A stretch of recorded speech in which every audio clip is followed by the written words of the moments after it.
പ്രധാനമന്ത്രിയുടെ വേദിയിൽ മുൻനിരയിൽ തന്നെ സീറ്റ് നൽകിയാണ് സാബു എം ജേക്കബിനെ BJP സ്വീകരിച്ചത് കേട്ടോ. കേരളം ഇതുവരെ കാണാത്ത വികസനം NDA കൊണ്ടുവരുമെന്നും ഇടതുപക്ഷത്തിന്റെ ആരോപണങ്ങൾക്ക് മറുപടിയില്ല എന്നുമാണ് സാബു എം ജേക്കബ് പറഞ്ഞത്. എത്രയോ പേര് കമ്മ്യൂണിസ്റ്റ് പാർട്ടിയിൽ നിന്ന് പോകുന്നു, കോൺഗ്രസിൽ നിന്ന് പോകുന്നു, എല്ലാ പാർട്ടിയിലും ഉള്ളതല്ലേ അത്. ആശയപരമായിട്ട് ചിലപ്പോൾ തീരുമാനം എടുക്കുമ്പോൾ 99% നമ്മുടെ കൂടെ നിൽക്കും, 1% 2% പോകും. അതെല്ലാ പാർട്ടിയിലും ഉണ്ടാവും. അതൊക്കെ നമ്മൾ പ്രതീക്ഷിക്കും. അതൊക്കെ നമ്മളെ ബാധിക്കുന്ന പ്രശ്നമല്ല. 10-100% തിരികെ വരും എന്നുള്ളതാണ്. അതിനെപ്പറ്റിയൊന്നും വെറുതെ അത് കമ്മ്യൂണിസ്റ്റുകാരനല്ലേ, അതങ്ങനെ പറയുള്ളൂ. അത് ജനങ്ങൾ തീരുമാനിക്കട്ടെ. റഹീസ് റഷീദാണ് ചേരുന്നത്. റഹീസ്, നല്ലൊരു ഇരിപ്പിടം മോദി പങ്കെടുത്ത പരിപാടിയിൽ BJP സാബു എം ജേക്കബിന് നൽകിയിട്ടുണ്ട്. നമുക്കറിയാവുന്ന പോലെ മധ്യ കേരളത്തിൽ പ്രത്യേകിച്ച് എറണാകുളത്ത് ഒരു മുന്നേറ്റം ഉണ്ടാക്കാൻ ഈ സാബു എം ജേക്കബിനെ 2020 കൂടെ കൂട്ടുന്നതിലൂടെ കഴിയും എന്ന് തന്നെയാണ് BJP പ്രതീക്ഷിക്കുന്നതല്ലേ. പക്ഷേ ഈ ആരോപണങ്ങളെ അല്ലെങ്കിൽ പാർട്ടിയിലേക്ക് ഒഴിഞ്ഞുപോക്കിനെ, അതൃപ്തിയൊക്കെ എങ്ങനെയാണ് സാബു കാണുന്നത്? വിനീത, BJP സാബു എം ജേക്കബിന്റെ 2020 NDAയിലേക്ക് കടന്നു വന്നതിനെ വലിയ പ്രതീക്ഷയോടുകൂടിയാണ് കാണുന്നത്. അതിന്റെ ഒരു സൂചന കൂടിയായിരുന്നു പ്രധാനമന്ത്രി നരേന്ദ്രമോദി പുത്തരിക്കണ്ടം മൈതാനത്തിൽ എത്തിയപ്പോൾ ആദ്യ നിരയിൽ തന്നെ ഇരിപ്പിടം കൊടുത്ത ഒരു സംഭവം കൂടി.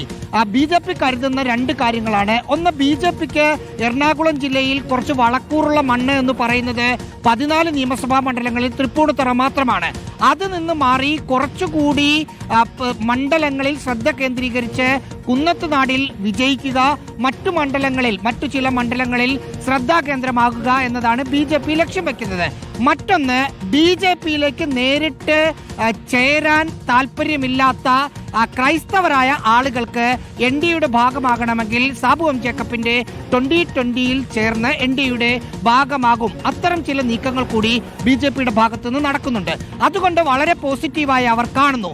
കഴിഞ്ഞ നിയമസഭാ തെരഞ്ഞെടുപ്പിൽ എറണാകുളം ജില്ലയിലെ 8 മണ്ഡലങ്ങളിൽ 2020 മത്സരിച്ചിരുന്നു.